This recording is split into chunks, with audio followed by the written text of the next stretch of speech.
राज्याला हादरवून सोडणाऱ्या आयुष कोमकर हत्याकांडात पोलिसांची कारवाई थांबण्याचे नाव घेत नाही। या प्रकरणात आतापर्यंत तब्बल 13 आरोपींना ताब्यात घेण्यात आले आहे।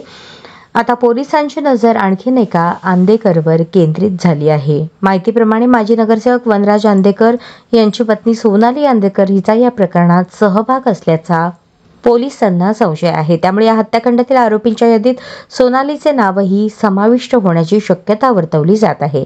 हे प्रकरण 5 सप्टेंबरच्या रात्री घडले।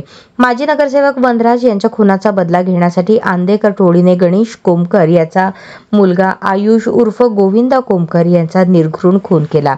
वनराजच्या हत्येत गणेश कोमकर हा प्रमुख आरोपी होता। त्यामुळे टोळीत सुडाची भावना वाढीस लागली आणि त्यातूनच आयुषचा बळी गेला।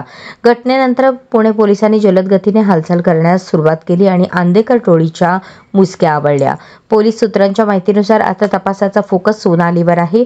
तिचा हत्येच्या कटात सहभाग होता का, तिने आरोपींना मदत केली का किंवा खुनानंतर पुरावे नष्ट करण्यात ती सामील होती का याचा तपास सुरू आहे। या प्रकरणी पोलिसांनी सोनालीला अटक केली आहे।